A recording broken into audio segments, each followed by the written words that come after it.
but so many don't know. They feel that this weight of the world sensation I described earlier, that they're the only one that gets it. Mm-hmm. And so that's absolutely not true. No matter what level you're at in that level of stress, no matter what level of position you're at in your job, whether you're newbie or you're high-end leadership, someone else has been where you are. You need to meet up and find these people so that you can share and realize it's not as stressful. And you're going to look back on some of these times and go, these are going to be your best stories.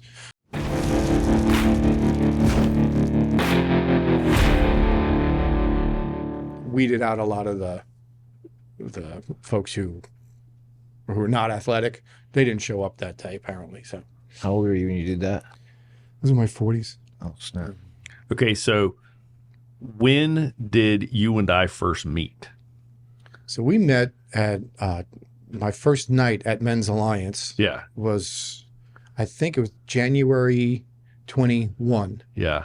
And so we met, we said hi. I didn't know you were in charge of Men's Alliance. You were another guy around the fire. Yeah. I don't think I knew you were the starter of Men's Alliance. Cold. It was cold. Yeah. And wet. Yes, it was. It was cold and wet. And the first thing we did was get on the ground and start doing push-ups in the swampy water that was cold. So that's when we first met. Yeah, and it was dark. And that was at Charlie Tribe. And where Charlie Tribe first used to meet, which doesn't exist anymore because they've bulldozed that whole area and it's like a gravel parking lot now. But when we met there, it looked really nice during the day.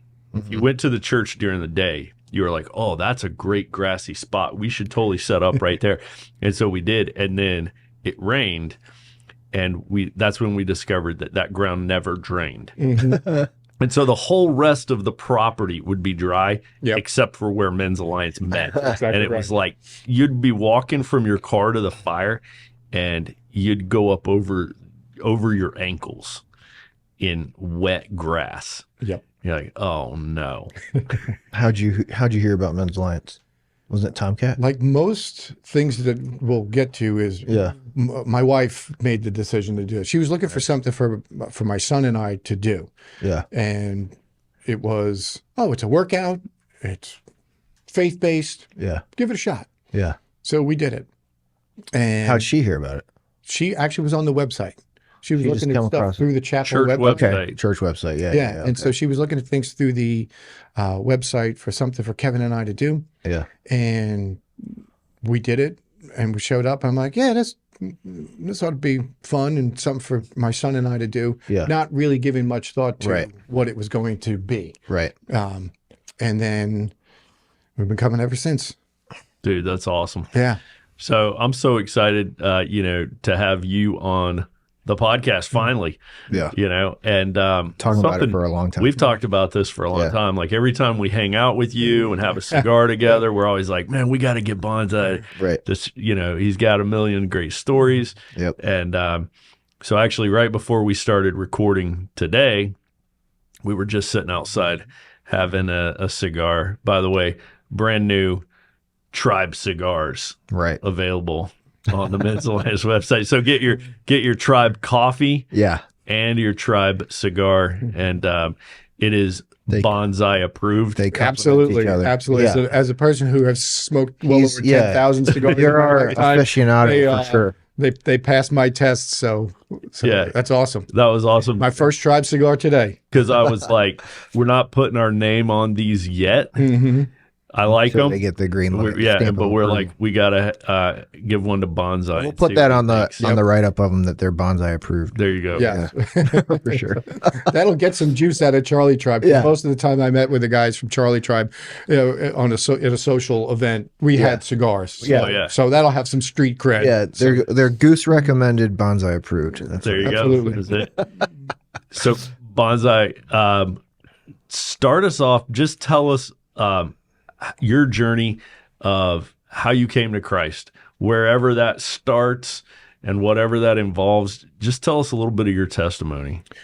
So I would say I've been a Christian in name and to a degree in the level of faith for most of my life. My dad was Catholic. We grew up in Long Island, New York. He would occasionally take me to church. And honestly, I didn't like it. I didn't enjoy it. I didn't like going. But I knew he believed in God. And, I would say, he'd tell me to say my prayer. So I did it as a matter of routine as a child and stuff like that. I had an aunt who gave me a small New Testament pocket Bible to take with me to college. And so hadn't read it. And again, we used to go to Catholic services when I was a kid. So if you know much about the Catholic services, they don't spend much time in the Word. They'll open the book, they'll read a passage, close the book, thanks very much. And you don't really know much more about it. Yeah. So I hadn't read the Bible.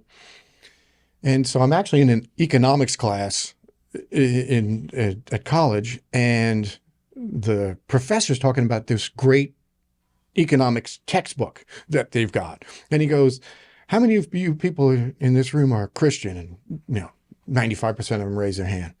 How many of you have actually read the Bible from cover to cover? And two okay. raised their hand.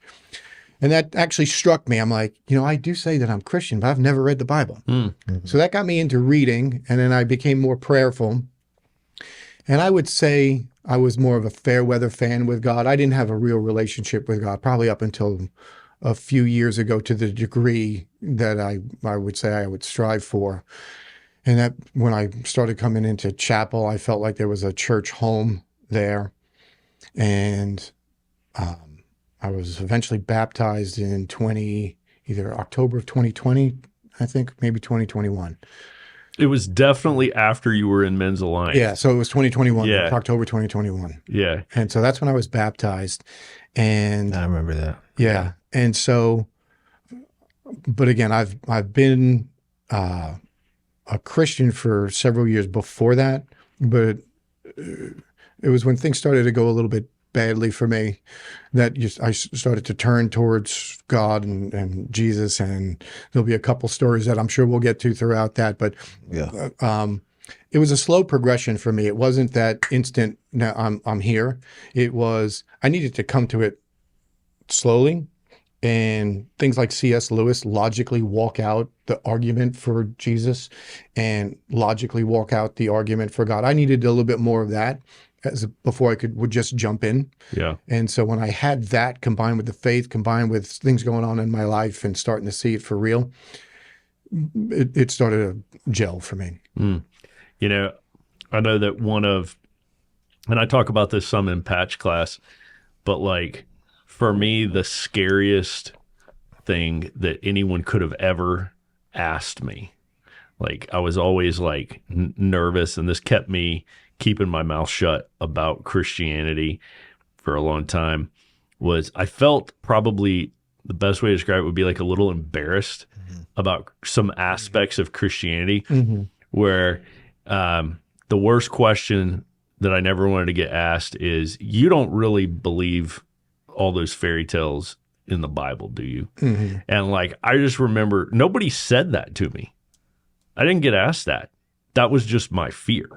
And I feel like that was part of my journey of like discovering, man, do I want to be a Christian? Is this what I want to believe? And like you said, like C.S. Lewis was an enormous part. Like I've read Mere Christianity several times, and I still, when I read it, find stuff that like I must have missed. Sure. I'm like, it's not a big book, and I've read it a couple times. How in the world did I miss this? But just like that logical, you realize like Christianity is extremely intellectual, and it all makes sense. And I remember I asked Frank Turek one time, I was like, hey, how do you respond to this question? Because I was like, okay, this is the one that's bothering me. I want to ask the pro. Right. Well, how would you respond if somebody said you don't really believe those fairy tales? And as soon as I heard his answer, I was like, oh my gosh, that's so obvious. Yeah. That makes such clear sense. He was like, do you believe miracles are possible? Yeah. And you're like, oh, that's a great question. Right. And just that whole process of coming to Christianity on your own, right? So it sounds like, you were raised in a Catholic church, but then how cool, college economics class Right. of all places Right. to point you toward it. So do you happen to remember as you started reading it for that first time, did anything impact you or what hit you? So I didn't really know, except for the most popular stories. Yeah. I didn't know most of the stories of the Bible. Mm-hmm. So reading, just honestly coming across it for the first time, because I think most of my life I believed in God. I was like, we didn't come from nothing. The whole argument of everything popped out of the sky, but Right. the what I call magic speck theory. Yeah. There was nothing, and then there was everything, and it was all magnificent after that. Mm-hmm. And so that didn't make any sense to me logically. Right. So I could make the jump at a fairly young age that there was God.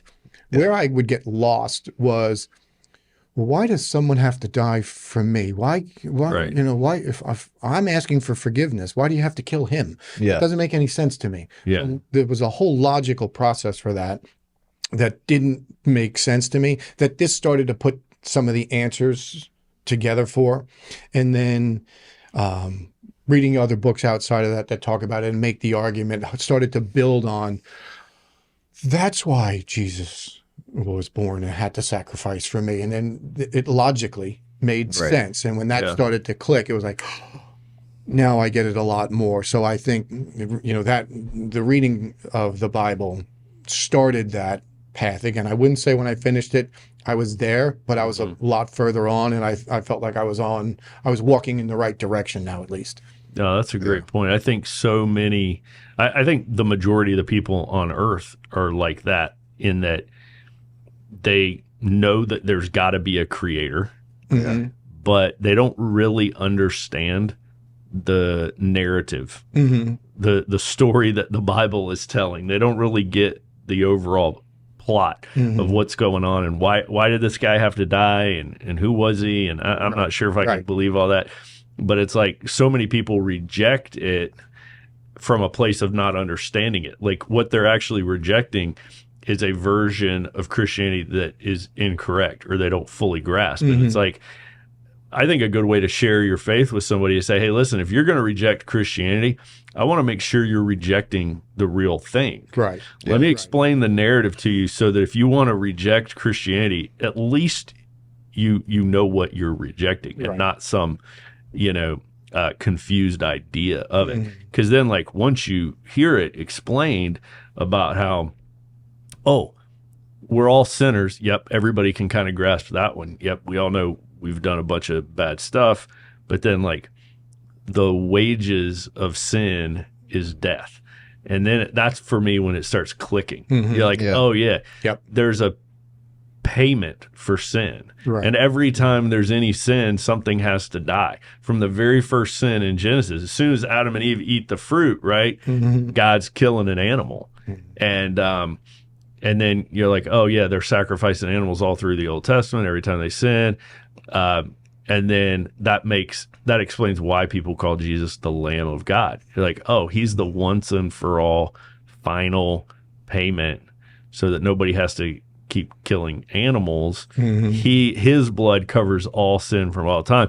And that to me was the big light bulb moment. Yeah. Where you're like, okay, I get the plot now. Right. I understand the story. And without that understanding, it was difficult to commit to having this be something that I count on in bad times if I'm having a difficult problem.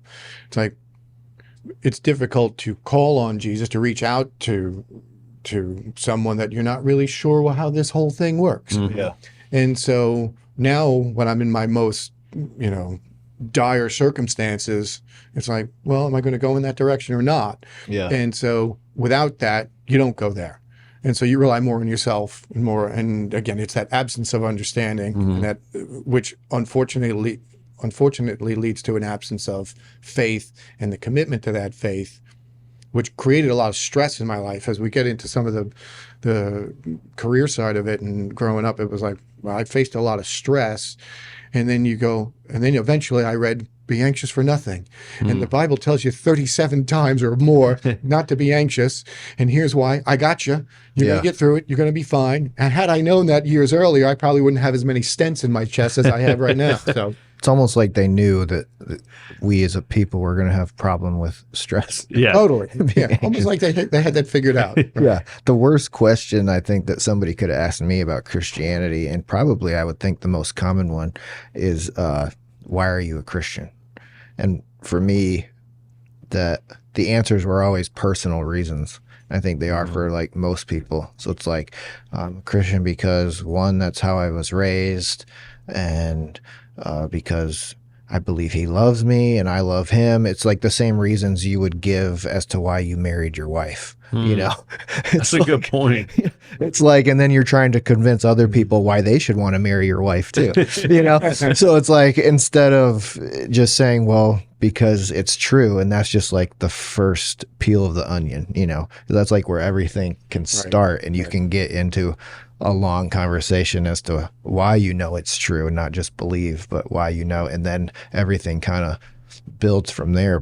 And that was just like, the first time I heard that answer was when I got into Men's Alliance, and it was just, that was my light bulb moment. It was like, such an easy answer. And so many people that I ask, it's funny to get, it's a good question to ask other people too, just to kind of see where they're at. And, you know, most recently I asked somebody, why are you a Christian? He's like, you could tell he'd never thought of that before. And he was just like, I think it's because I was called to be a Christian. I'm like, okay.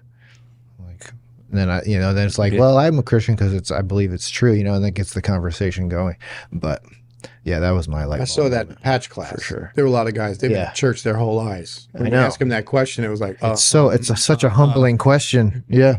Yeah. It was like, wait a minute. I just got here. I know the answer to that question. Right. So you've been here for, been in the church for 35 years and you can't answer that question. Right. I just found that, astonishing. Yeah. It's so funny that you just said that, because at our last Start the Fire class, there was a guy and he came up. So we, one of the things we do is we pair up with guys and have them share the gospel.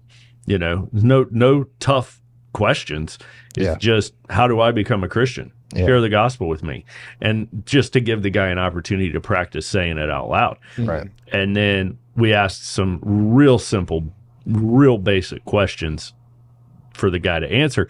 And after we finished one of these conversations with a guy at Start the Fire, he said, I've been in church for 30 years. How come nobody's ever told me that? And man, that to me was just so powerful. And that was like, that's why we got to keep doing what we're doing. Yeah.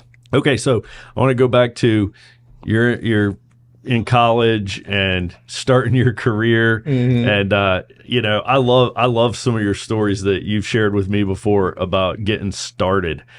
Talk to us about how you got started in business and what that looked like for you. So how you decided that's what you wanted to do. So after school and through school, I did almost every kind of job you can think of. I think I had 20 separate specific jobs that I had done through the years. I worked at Kemlon, I made sandwiches at a deli, I made eyeliner pencils at a Nature's Bounty factory for 6 weeks. It's like whatever I could do to make the rent payments. And this is all in New York City? It was all in New York at that way, except for one of them when I was getting my licenses down here. Yeah. But my first business was actually a karate school up in Long Island. And this was at the days where they weren't yet in every strip mall. Yeah. And so it was the first front end wave of that. So right after that movie Karate Kid came out, because kids usually didn't do martial arts in the 70s, early 80s. Yeah. And so they just weren't there. And so, because again, it was like a boxing gym. You're not going to send your 8-year-old in to get punched in the face. Yeah. It wasn't the after-school daycare. Yeah, they weren't daycare. It was daycare dojos, where people were going to kick you and you were going to get punched. Yeah. So they were older. Yeah. And then there was a group that came around that coached martial artists how to run a business. And honestly, that's the first thing where it's like, it clicked. It was like, how some kids can sit at a piano and they could play. Right. I felt that way about business. Like I understood marketing. I understood business development. I understood growth. Not that I didn't have things to learn, and I've learned throughout my entire life, but I felt like I could speak the language and I knew this is what I wanted to do. So we actually started to develop the school, and we increased the enrollment tenfold within a year. And they were just coaching you on business. They're not here to teach you how to do karate. They're here to teach you how to run this and make it a job. Because back then, most people that owned a karate school had a daytime job, and then they taught for fun or for a small pittance. It's something they liked to do. They enjoyed it. It was more of a hobby. Gotcha. And so these guys showed you how to run a business out of it. If you want to do this, this is how you do it. And you could keep the quality the same at the higher ends, but now you're going to run it. And the kids filled the place because it became, most of the school was under the age of 20. Now, had you already been doing karate yourself? Yes, I had started when I was a kid. I was as a 12-year-old. I started. I was the youngest kid there, and in Long Island. Yep, in Long Island. And just like I said, the first thing they did was bounce me off a wall and throw me on the floor to see if I would even want to come back. What year is this, if you don't mind divulging? I'm 56 now, so I think I started karate back in 1980. Nice, sweet. So, Cobra Kai. Yeah, exactly right. And so. So you had a business sense already before you got into this stuff? No. When I got into, again, I was a kid showing up for karate lessons, and then at the school when I just graduated college when these guys came around. Yeah. So I was competing in martial arts. I was training, and again, my instructor owned a school. Obviously, he was my instructor, and so when they came around, he and I partnered up. And so, which is kind of like going into business with your dad to a degree. And so it didn't work out in the long run. He was a great martial artist. I learned a lot from him, but we realized, within 18 months or so that we're not going to run this the way I need to run this thing to be a lifetime job. So when you got out of school, you knew that you wanted to do business. You just didn't know what in. Right. Okay. I had a sense for that. And then these guys came out and it was like, yeah. I had a feeling I can be difficult as an employee when somebody who is a superior to me gives me an order that I know is dumb. Right. And so I feel compelled. I have to open my mouth and talk smack. And so I realized I probably wasn't going to plug into corporate, but I had no idea what to do. I was going without a direction. Was your dad in business or anything like that? No, my dad worked for Con Edison. Okay. The one thing I got from Pop was he had a good work ethic. He was a grinder. Right. He was a grinder. Okay.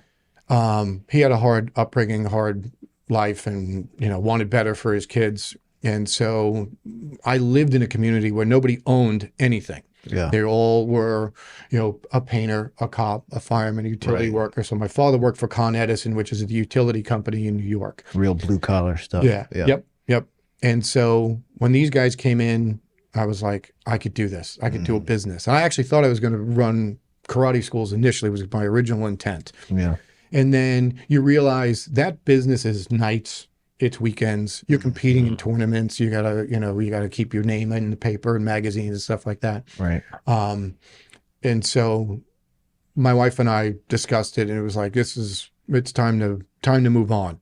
So while I got the business education for 18 months, and like I said, I felt like something had clicked in my brain to go, I could do this. Yeah. And then, like most intelligent decisions that I have been involved in, they came from my wife. She decided we were going to leave New York and move to Richmond. And business is business, right? It doesn't matter if it's a karate school. It doesn't matter if it's a coffee shop. It doesn't matter if you're selling tires. There's a lot of aspects to business that are exactly the same. Right. And so I just needed to figure out where I would plug in.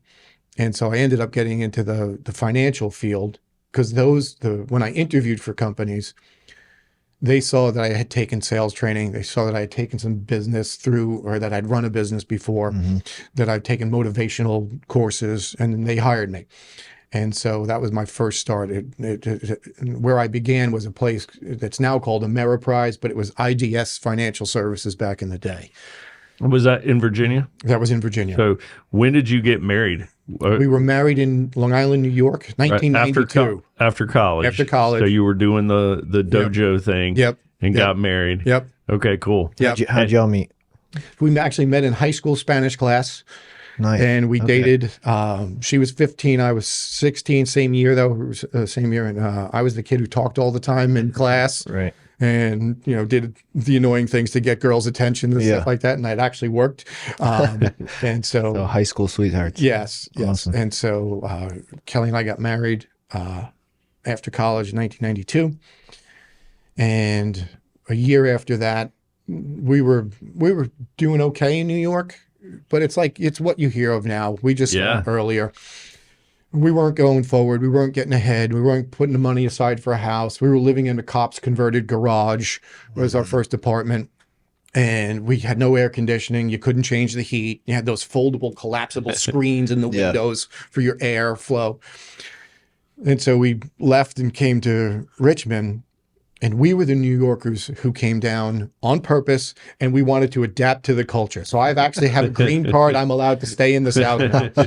But we just loved it. And it was just new opportunities, new everything. And with a new job and business, we just started to try and... So you just kind of applied for this job with a financial company and just got it. Moved down here with no job. Like IGS or... Would you say IGS? Wow. IDS, yeah. IDS. Yeah. All right. So what'd you do for them at Starters? So go just real quick on the no job thing. I came down first. Yeah. I got the job at IDS, but I didn't have licenses yet. Right. So what they're going to do is they're going to hire a bunch of people for your freshman class, basically. Yeah. And they're going to keep a few of us. Right. Right. So I moved down. Once I got the job, then it was like, okay, while I'm studying for my licenses, Kelly was still working. And then when the income started to come in, then she moved down. And we did a lot of things you see in the movies. You're a telemarketer. Back in the 90s. Kind of like that movie Pursuit of Happiness. It's almost exactly like that. Yeah, and then they just keep whatever. Right. Yeah. Right. And, and in line with Pursuit of Happiness, I would eventually end up targeting the telecom industry. Really? And that really was a life-changing thing, but that was just several years to come. But basically, we were telemarketers. You had to sell. You had to fill up seminars. You had to learn how to speak in public. And they teach you more to be a salesperson. It's how to sell investments, how to sell insurance, how to sell financial plans. And while I was definitely glad I was there because I didn't know anything about the financial markets. Yeah. At all. I didn't know what a stock was when I moved. Yeah. Right. And so they taught me all of that stuff. What is a stock? What's a mutual fund? What's a bond? What is this? What is that? The concept of financial planning was great. But I was still a corporate guy. And this is what they wanted you to do. And this is how they wanted you to do it, whether it was right or not. Yeah. And the decision maker for me to leave was I went into a company and I was IDS picked me to be one of the spokespeople to go in and educate folks on their 401k plan. Great. They really wanted you to read the slides. Now don't answer any questions. Don't give details. Stick to the cue cards. It was that. It was exactly right. Right. Just stick to the had all these suggested basic questions responses. you weren't allowed to answer. Yeah. It was frustrating. Yeah. So I'm like, you know what? I'm just going to start answering the questions. So I start answering the questions, and they fill out comment cards at the end. How did you do? They were great. I like every card that they handed me back was great. I'm like, I'm going to go back to work. I'm going to show my boss how good I did. They go, you went off script. You can't do that. You can't do this. You can't do that. You can't do this. And I was like, but that's when it was time to go. Right. I was like, it's time for me to leave. Not seeing the upside at all. Just being like, Yeah. it's the rule over the spirit, right? Yeah. Yep. It was exactly that. The letter of the law. Yep. So I was like, I left. A gentleman who worked with me, we left, started to open up our own shop. And we worked together for a few years. He was a recovering alcoholic. And I knew that before we were partnering up, but he'd been sober for a number of years. Then a few years into our partnership, he started to drink again. And what business was this? This was the firm name at the time was Financial Consultants of Virginia. So you just were taking what you knew from the last place and kind of doing the same thing, but doing the same thing, but doing it under your name. Exactly. Yeah. Exactly. It was basically a lawyer that works for a big firm stepping out and opening up their own shop. Right. And so we were doing that, and it was going along smoothly until the person who was once my friend was taken over by, the demon of alcohol. And it just was, to describe the business split would be like describing a bitter divorce. Yeah. It was just animosity and, it was like I was trying to help him, but he didn't want the help. He didn't want to do this. He didn't want, all the steps you need to take in order to fix the problem. He was not interested. Right. So it was pretty bitter.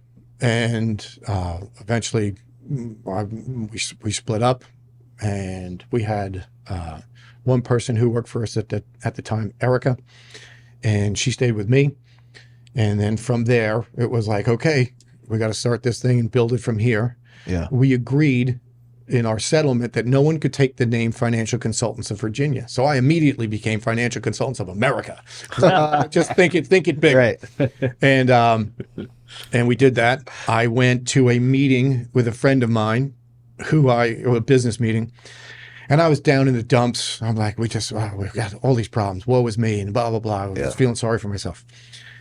So we've moved from Pursuit of Happiness to Jerry Maguire. Yes. Yeah. Yeah. Okay. Exactly right. Exactly right. Yeah. So I'm in that, slump down. Right. My friend gives me the shot in the arm I needed. He's like, this is going to be the best thing that ever happened to you. Yeah. And his company name, coincidentally, was Allegiance. And it had all of this American flag stuff on it. I was like, can I copy your brochures and just change it and put my name on it? Because he was in Atlanta. Yeah. So I was like, he's like, as long as you don't open an office near me, I'm fine with that. So I borrowed it for a couple of years, and I used his stuff. What year was this? 2003. Yeah. That's 2003 awesome. Was the split. Okay. And that's when it ended. The divorce ended in September of 2003. And FCA was started. Born. Yeah. Yeah. Okay. Men's Alliance is tribes across the nation that meet weekly for rugged outdoor workouts and real-world devotions around a fire. We are changing what Christian men's ministry in this country looks like. And when you're ready to challenge yourself physically and spiritually, join us at men'salliancetribe.com. Tell the story. I love this. And I now that you're giving this timeline, I don't know exactly where this fits in, but tell the story about the red shirt. Yeah. Do you remember this? Yeah. This is right around the 2003 time frame. Okay, perfect. So in order to build clientele, right, telemarketing was on its way out. Back in the 90s, telemarketing is not the scourge of humanity it is now. People didn't have cell phones. You got to remember it was a different deal. And you were very polite. Yeah. You said, please, thank you. And if they said no, you went, okay, thank you. Have a nice evening. Yeah. And you went to the next person. That was the one way people learned about things. Right. Business opportunities or whatever. Totally. Yeah. So it was far more popular, but now it was becoming outdated. Yeah. So the other thing is niche marketing is key to developing a clientele, because when you do mailers, phone calls, everybody is a disparate individual, and you just gotta try to just keep finding one at a time, and it's difficult. So in marketing, they'll tell you often try to niche businesses. So what I decided to do was I had heard about other people that were going after utility companies. So it was Bell Atlantic back in the day, but it's now Verizon. I would literally follow Verizon trucks to go ask them what garage they came out of. If I saw somebody working on a job, I'd pull my car over. Hey man, what garage are you out of? And I would have a flyer in my hand, a Coke in a cooler, and I would, mark it. Then once I found the buildings, I found the Union Hall. And then I bought the T-shirts. So I bought Union T-shirts. So I would wear jeans. I would mark it in jeans and a Union T-shirt. So I looked like I worked for Verizon. On Thursdays, everybody at Verizon wears their Union red T-shirt. So nobody's going to know I don't work there. So I found all the buildings in the Richmond and surrounding area. And then I would buy donuts and coffee. And I would walk around in the shirt, and I would walk right into the break room. I'd put flyers in the break room. If somebody asked me what I was doing here, I would tell them. So I never pretended like I worked there. I would tell them exactly what I was doing and why I was here. We do seminars about your 401k. We talk to you about your benefits. I said, I'm just here putting out some flyers. Here's some donuts. So your motto was better to ask forgiveness than permission. Totally. Yeah. So I had broken into some That's the motto of Long Island. Yeah. So I had been in, and I got into all these different secure locations that people go, how did you get in? It was just like worked my way in. Donuts and coffee. But we have a picture. It's on my mantle, and we've kept it for a long time, and the kids love it. And it is me in the Union T-shirt and a pair of jeans, and we just networked from there. And then I got my first client, my next client, and we built up a business that in 2010, when the company was converting from the old phone company to cell phones. Now everybody thinks Verizon thinks the cellular. Well, back then it was the people who had your landlines. Yeah. Right. Well, they were getting rid of all these landline workers. So what a target-rich environment. But all the financial houses said, never leave your office to go market, because that's not cool. It doesn't look professional. Don't do this and don't do that. And we did the exact opposite. Everything that they told you not to do about marketing, we did. And so that whole niche marketing thing worked. We ended up speaking at the union. We'd endorse the union. The manager started to bring us in. We never got a corporate endorsement level ever in any of the years. It was all the people that knew what we did. And then, through bad times with the market going down, we'd call everybody. And they said, yeah, the market's down, but my guy called. Right. And then one of the biggest things that happened was in the tech bust, which was 2002, 2003, two of my most well-known competitors made the front times of the Richmond Times Dispatch. They were getting sued by Verizon employees because they'd lost money. They put 90% of the assets in stocks. They did a lot of things you're not supposed to do. And then when people were looking, they said, look, I don't know who Kevin is, but I know he's not these guys. And so that was a big, big boost. Why'd you choose, I may have missed this, but why did you choose like Verizon to market to other than any other It was a big industry company here in Richmond. There was a couple of folks that were marketing to utility companies already. And one of the biggest attractions was Verizon employees had the opportunity to take their pensions in one single lump sum. So they could either take a monthly check or move the whole pile. Yeah. And so the overwhelming majority were choosing to take the whole pile. So they had a pension and a 401k. And for 95+% of the people, the pension was the bigger number. Yeah. So it was a great target-rich environment. And they were doing layoffs constantly. Yeah. So knowing that, it was a market that was there. It just needed to be tapped. Right. Nobody was really doing a good job of tapping it. So I'm like, coffee, donuts. I'm that guy. This will work. Yeah. I'll do it.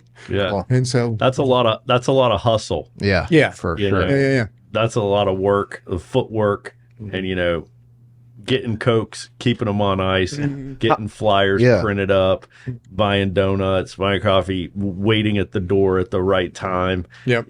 All that stuff that goes into it. And I know that you've got this element of your story too that I want to get into of kind of like barely making it. Yeah. Right. There was some tough lean times there. Share that story about, having just a few bucks in your wallet. Well, real quick, how many of like were there of you in your business like doing that red t-shirt stuff? Was it just you? So in the Richmond area, it was me. That's awesome. Now, other people would market to Verizon for the same reasons that it was attractive to me. Right. But they did. But I mean, for your company, it was just you at that time. It was for a very short period. It was just me. Okay. Then I hired another gentleman. Yeah. And he's still with me now, Chris Geary. I hired him when he was in his mid-20s. Yeah. And it was like, look, we have a business growing here. I need more people, more advisors. Yeah. And so brought on a second one and brought on more staff as the business grew. Yeah. And then Chris and I did most of the fence jumping and, Right. donuts and the t-shirt type of marketing. That's and great. then we grew the staff, and then we just grew the business differently as time went on, because again, that window would eventually close. Right. But yeah, I wanted to know the same thing as Goose, because I've heard just little tidbits of all that. Yeah. So there were periods of time where it's like everybody thinks when you start a business, it's all going to just, it's a nice line that goes up like this. I open it on Monday, and Tuesday, Wednesday, Thursday, I keep getting more and more money. Yeah. So the first thing is, it's like when we left, we didn't have all of the tools for marketing. I didn't have the knowledge. It was like, you know, I jumped without really knowing exactly how this was all going to turn out. And so the other thing was Kelly worked for the beginning years of our marriage before the kids were born. So I always had, if my week or month was bad, Kelly brought in enough money, we'd cover it, we'd make it back. When Kelly left work, when we had, which also coincides with becoming an independent, was 97. That was just a few months after Nicole was born. And so a key part of this story, which I need to make sure we talk about, is when I was going to become independent, and I think this ties into the question you asked, nobody thought it was a good idea. Right? Nobody thought it was smart. You're going to leave a big company. You're going to start up. Who's going to come see you? Yeah. You know, and the people who were closest to me, who cared about me the most, really were trying to talk me out of doing it, and they meant well. Yeah, everybody tries to talk us into doing things that are safe, correct, and secure. Totally. You know, most of the world is risk averse. Very much so. Yeah. Very much so. And so the one person who was there was like, I'm with you, was Kelly. And so that was huge, because it's like I needed to at least have one person to go, maybe I'm not insane. Maybe this could be okay. Yeah. And so, but early on, obviously, when she stopped working, I haven't built a business yet. I have a very small group of clients at the time. We're down to, you know, we've maxed out the credit cards where, you know, we're in over our head with the expenses. And I have like $58 left in my checking account. The credit cards are maxed. It's getting to be around Christmas time. And I needed to, you know, I had an appointment that night. It was a big deal coming through. And I was like, if I get this, I'll be able to buy presents for Christmas. If not, it's not going to be Christmas. Right. So we did that. We closed the deal, but it's after 6 o'clock. I'm like, I got to mail this in. It's got to be at the place by tomorrow, or else it's got to be at the home office by tomorrow. No UPS picks up after 6 or 6:30, whatever the cutoff. Before they cancel it, before they change their mind and cancel it. Yeah, right? Yeah. I needed to get it done. Yeah. And I ended up going to the UPS office off of Willis Road, and I went to the guard, and I have $5 in my wallet. All right. I went to, and in singles, I go in and I tell the guy my sob story. I was like, dude, I know I missed drop off, but I got to get this in. And I tell him the story. He's like, he turns to the guy next to him and goes, make sure that this gets on the plane. I was like, yes. That's awesome. So I drive up, there's a 7-Eleven right down the block. I got each of these guys a cup of coffee. Yeah. Drove it back, said, thanks guys. I really appreciate it. Were you wearing a brown t-shirt? Nope. I was in my suit at that time because I had just closed the deal. Yeah. And so there was that. And so that also was a threat to me to go, you can't let it get this closely anymore. Right. And so the stress of being the guy rowing the boat economically by himself was like, this will never happen to me again. Like, I have a daughter now. If it, you know, it means more if you screw up, where it didn't before. If it's just Kelly and I, you miss a bill, you miss a payment. They were going to repo my car once. I really didn't care, you know. And so, but now I have a baby. Now it matters. You can't do this again, and that really kicked the switch of you got to take the man pill. Yeah, and that made me more focused on trying to drive. Man, there's so much in that, and I think that this speaks to so much of the reason why Men's Alliance is here and why it's so important is you're like given just a little tiny glimpse there into the pressure that's on men, right? And there's this illusion that men have it made in this country, right? The patriarchy and men have always been on top. No, men have always been having all the burden and all the stress and all the responsibility for feeding their family and providing a home and getting out there and making it happen. And that's the reason why, you know, men are the leading demographic for suicide. We lead in everything. We lead in heart disease. We lead in suicide. We lead in addiction. we lead in everything.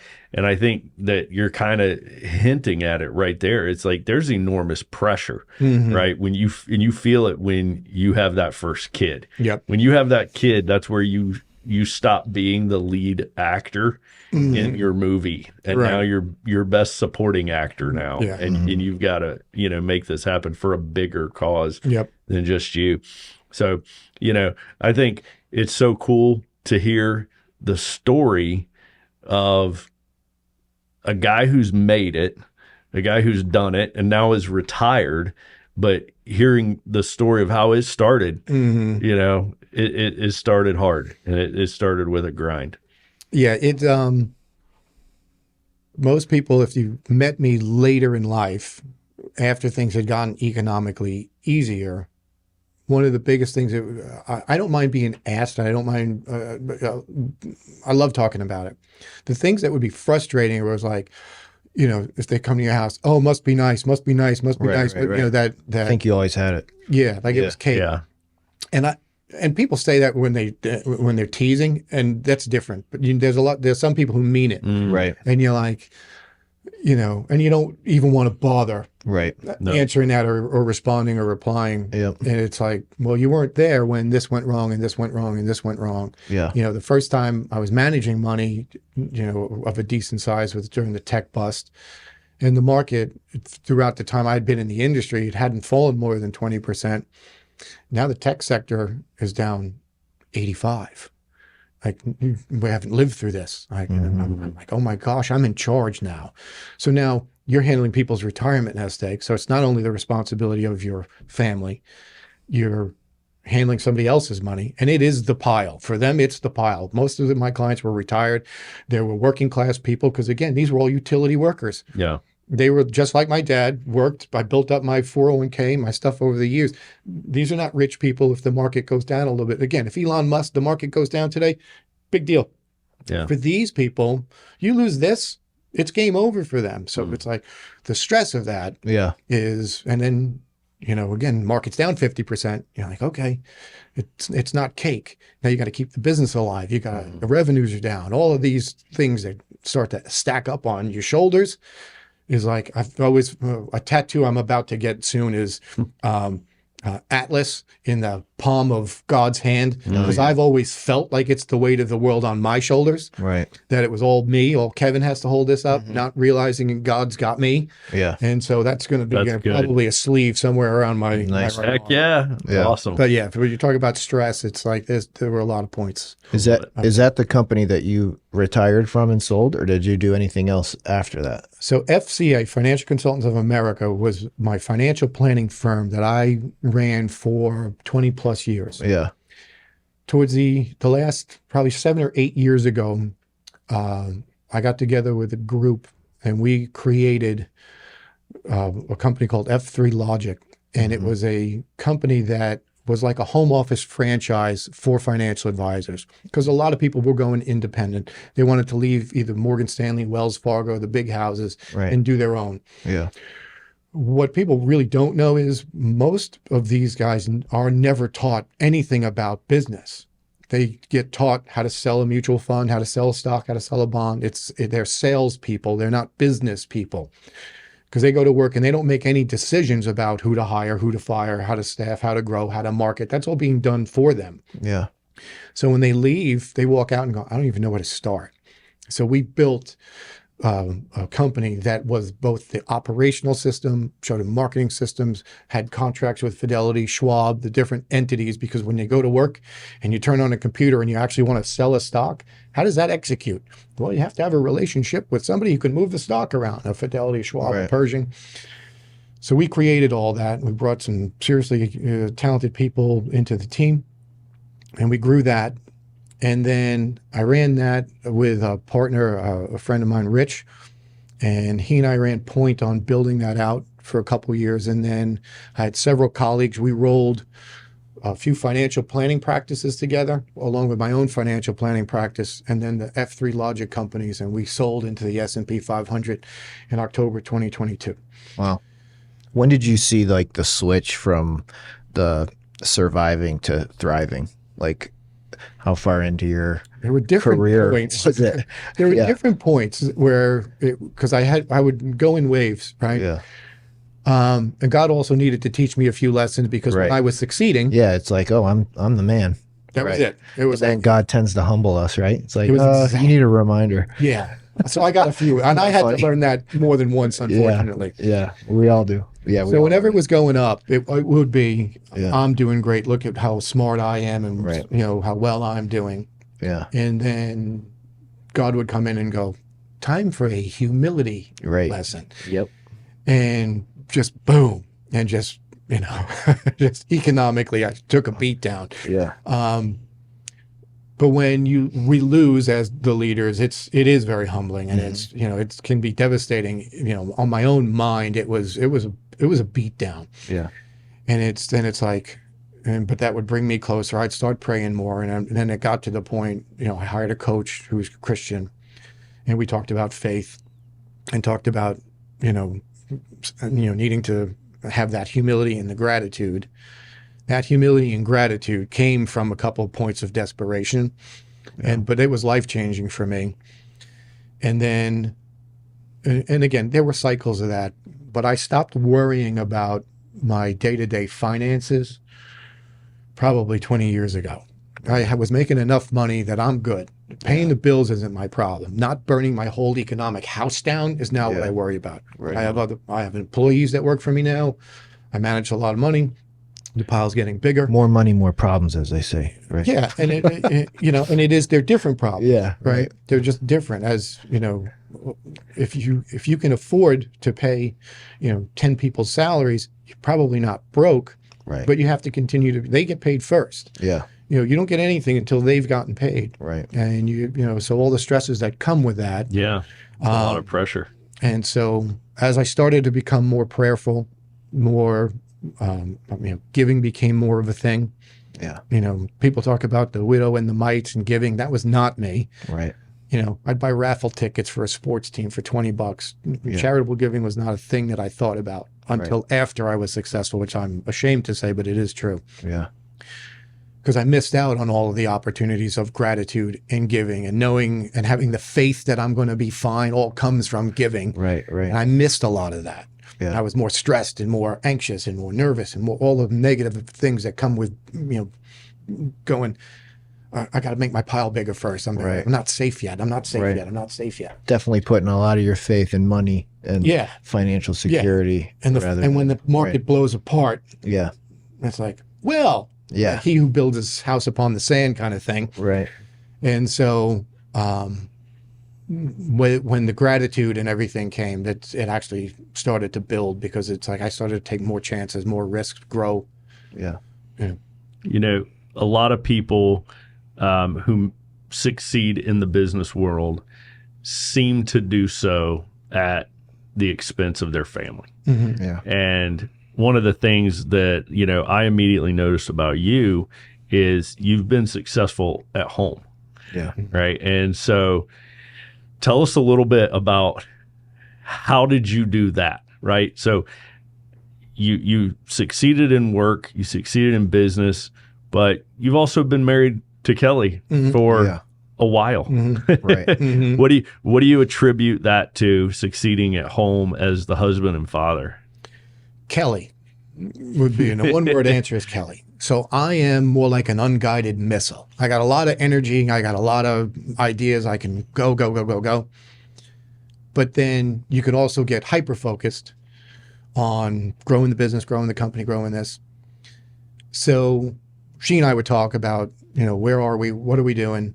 And obviously putting the kids as a priority. So in the beginning, you really do have to focus on just providing, right? So when you're working a lot of hours because you need to keep the roof over your head and pay the bills, that's understandable for most men to this day. Because before you can be anything else, you have to be the provider. Because again, otherwise it's, it sounds nice to do every other thing first. Hierarchy of needs. Totally. And so once we hit the fact that the bills aren't a problem anymore, now we have to make the family the focus. And so it was I'm going to grow this, but I'm going to be home for dinner every night, and I'm not working weekends. It's not that I wouldn't work occasionally on a night, a speaking engagement or something like that, but I wasn't doing 3 nights a week anymore. So what we would do is go, I'm going to grow this as far as I can grow it, but I'm going to be home for dinner, and I'm going to be at the kids' soccer games. That actually made me smarter. It made me value my time more. I outsourced a lot more things because, again, it used to be one of the problems with a lot of self-employed folks is they do everything themselves. Right. Because nobody could do it better than I can. Right. And what you find is you're good at 3 things and everybody else is actually way better than you are at 97% of the things that you do all day. Yeah. So, continue to develop the folks that work for me, outsource that. And then there was an example that brought it home from a negative perspective. I'm coming through the door and I'm on a business call. I walk through the door and my kids all run to me. Daddy's home, Daddy's home, Daddy's home. And I'm like, I'm on the phone. Right. I was like, that's a bad dad lesson. And so it was just like, I can't believe I just did that. My wife is obviously mad at me for doing that, as she should have been. And I was like, what an imbecile. And so we made it a thing from that point forward. I never walk through the door while I'm on the phone. Yeah. I finish my call down the block. I hang up the phone. I put the phone down, and then I come through the door. And now it's daddy down. Now I'm giving squeezes and all that stuff. That's a great lesson. Yeah.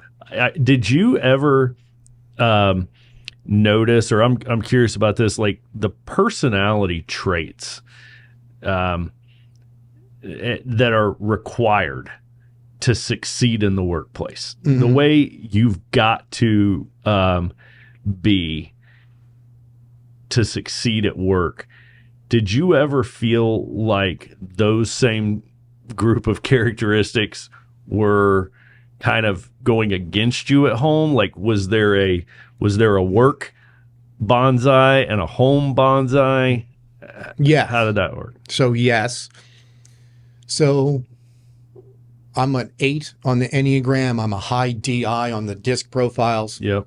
And so, no idea what that means. Driver. It's more of a, you're more aggressive, okay. More aggressive from a. Yeah, I'm high I, high D. Yeah. Yeah. And so. No S or C. Yeah. My blood type is O negative. Yeah.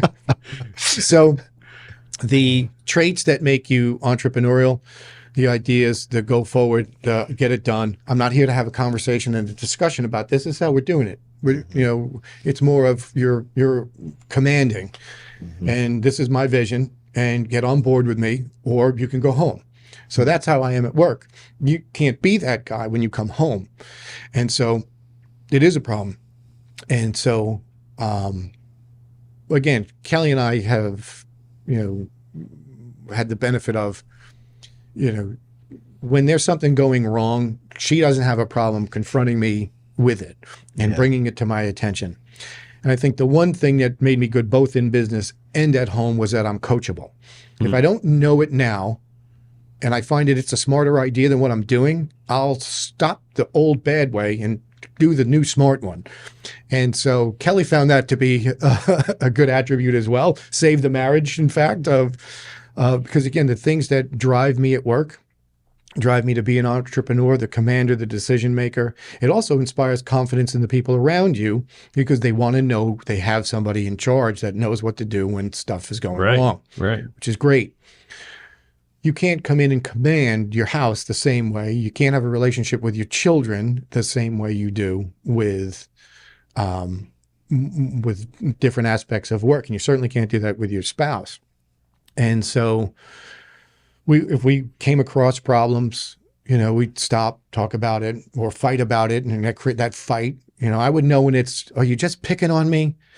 Are you just in a bad mood, or is this a real thing? Mm-hmm. And when I knew that her feelings were hurt, or she was getting emotional about something, okay, this is for real. I need to sit up and pay attention. Yeah. And then work on whatever the behavior was. And that really was tremendous. I am a far better father than I would have been on my own. Mm-hmm. That requires a lot of, I don't know if you would describe yourself as a humble guy or not, but what you described, that's humility, like to be coachable and to be able to recognize, like, okay, this is a better way of doing something. Okay, this person is right and I'm wrong and I'm going to change. Like that does require a certain amount of humility to be willing to not always be right in every situation. Yeah. So you were able to obviously flip that switch and be able to transition from being, work bonsai to home bonsai. Yeah. And some people don't even recognize that in themselves, that it's a problem. Like, I'm sure there's guys that have walked through the door and shut their kids up immediately, and they didn't see anything wrong with that. They think, hey, this is what worked Yeah. for me at work. Yeah. So it'll work for me here. Like, This business is what more works. important. Don't you realize I'm on the call for you guys? I'm doing all this for you. It's like, that's what guys say. It's like, Oh, yeah. you're really doing it for yourself. You just use it to, so you can sleep at night. You say it's for your family. Right. But so to have that self-awareness that, that was a bad move, I need to make some changes, Yeah. is good. Yeah. So we got to start wrapping this up a little bit to land this plane, but we could do like bonsai part 2 and part sure. 3. I know. Happy to, Because I know we haven't even got everything, but and so if you're listening, I have not given you these questions ahead of time, so I'm totally hitting him out of the blue here. He hasn't heard or prepared for this. But what would you say? I'll throw a number out there, but what would you say are probably like the 2 or 3 best decisions you ever made in your life? What would you say as you look at your life as a whole, professional and family? What are some of the key decisions where you're like, that was pivotal, I wouldn't be where I am without that one. That one was pivotal, I wouldn't be where I am without that. I'll separate them into business and home because they are different decisions. One is going independent for me was great. I would have never survived in corporate. Yeah. It was not a place for me. I don't like the politics that go along with it. So going and starting my own business was a pivotal decision. So to go ahead and take that leap it changed the course of things. Second is, being able to niche market. So knowing where the business needs to go, and then being able to adapt to those things are critical. And guerrilla marketing, doing whatever it takes to make this thing work, you got to be willing to do that. I like that term. And then at home, there were a couple key decisions. One, we left New York, which again, people don't realize that it is another country. California and New York are like living in North Korea. And so, so moving here, the whole lifestyle of stress and things change. I got hours and hours a day of my life back by just not commuting. Wow. Not having to need as much money down here as you do up there just to make ends meet was critical. And again, that's a Kelly decision. Homeschooling the kids, unplugging from the system, and That's so good. homeschooling. Those would be some of the critical life-changing things. I wouldn't be yeah. here doing things this way if it weren't for those things. Yeah, that's so huge. One of my final questions would be, how have you seen Men's Alliance? How has Men's Alliance worked in your life? And what's the difference before Men's Alliance to after you joined Men's Alliance? And just how has God used it? How have you seen God use Men's Alliance in your life? So for my son and I, coming into it is, it's helping me talk to him about his faith and where he is. And that's been great. It strengthens my resolve in my faith. And it also puts me in, it eliminates that isolation.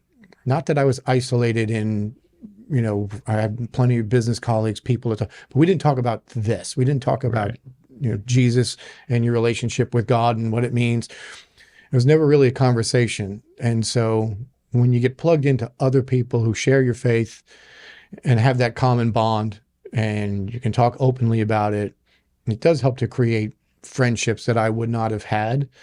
It introduced me to groups of people I would never have been introduced to without it. So it really has been life-changing. and again, certainly on my first night is not something I would have expected, because again, nobody shows up at a thinking they're going to a workout going, this is going to be a life-changing event for me. Right. And that's exactly what it is. And then as we look at that, it's how can I help serve?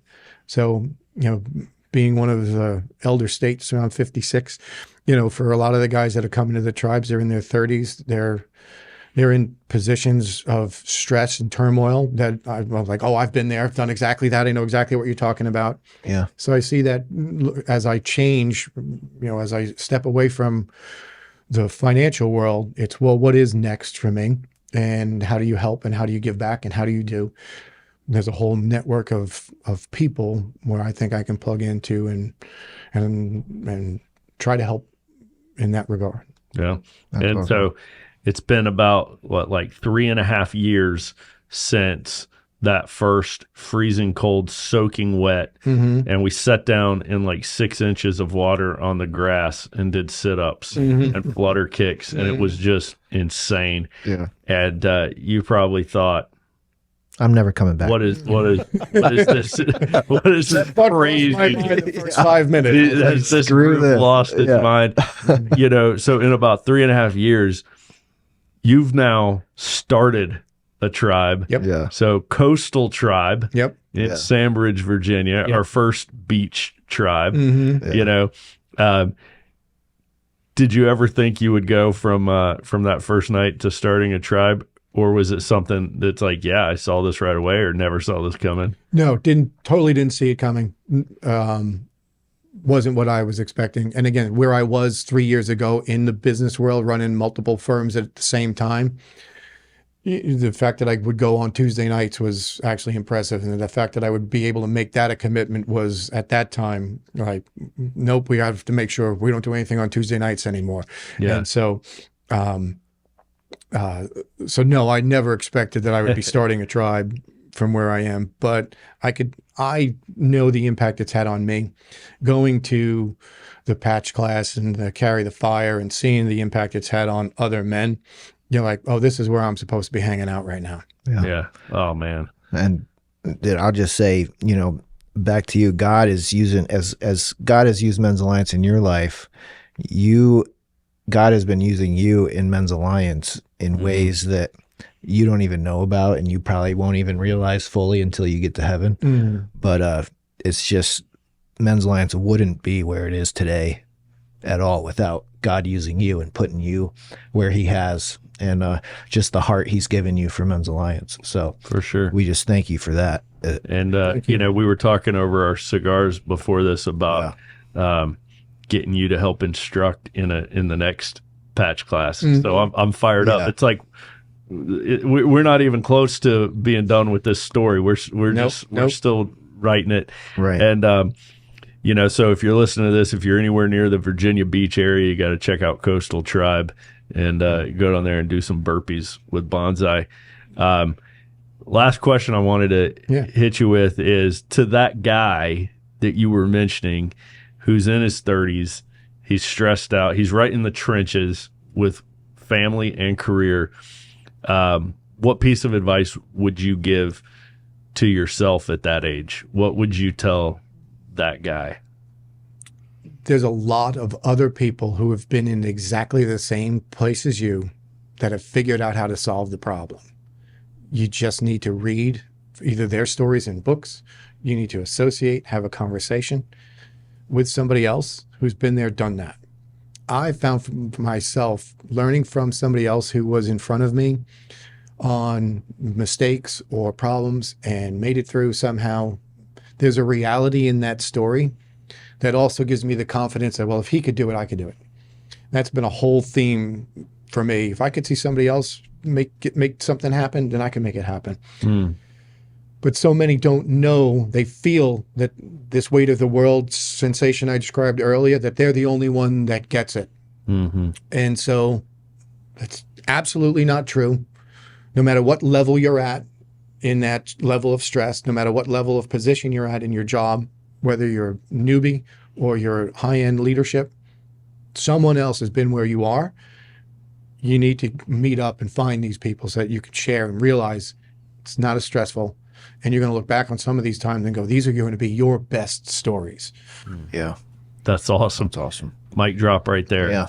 Did we leave out anything that you wanted to talk about? Nope, I'm good. right. If you gentlemen are good, I'm good. Man, thank you so much for your time and coming here and sharing some of your stories and your wisdom with us. This has been fantastic. I've learned just sitting here talking with you. Yeah. Yeah. Thank you for having me. I really enjoyed it. Enjoyed the Tribe cigar as well. That's a great way to start a day. Awesome. This is great. We kind of walked around the edges of this, may have alluded to it, but Banzai. Oh yeah. Where'd you get Banzai? So Banzai came from people were, as they do at most tribes, they will ask the question, tell us a little bit about yourself. And they were asking, where'd you go to college? What sports did you play? And in that, karate came up. And so people were throwing things out, Miyagi, and then somebody was going. It was probably you going baby trees because there's bonsai and bonsai. So it's like, okay, baby trees. I'm like, no, and we landed on bonsai. Nice, I love it. So. Very cool. And I had never made that connection before. I knew your karate background. Yeah. But I didn't realize that was also the beginning of your business journey too. Yeah. So that's really interesting, the role that karate's played in your life. Right. And now here you are as the elder statesman, and you're back to your roots with your call sign. Yeah. No, definitely. I love it. Because you're like a full-fledged ninja, right? Yeah, exactly. I know. Both a ninja, a samurai, and a Shaolin monk. Exactly. I'm all of those three. Awesome. Well, This man. has been fun. Thanks It's been again. great. Thank you.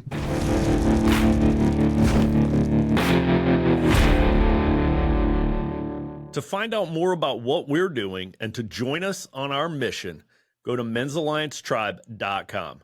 And don't forget to subscribe to our YouTube channel and give us a 5-star review.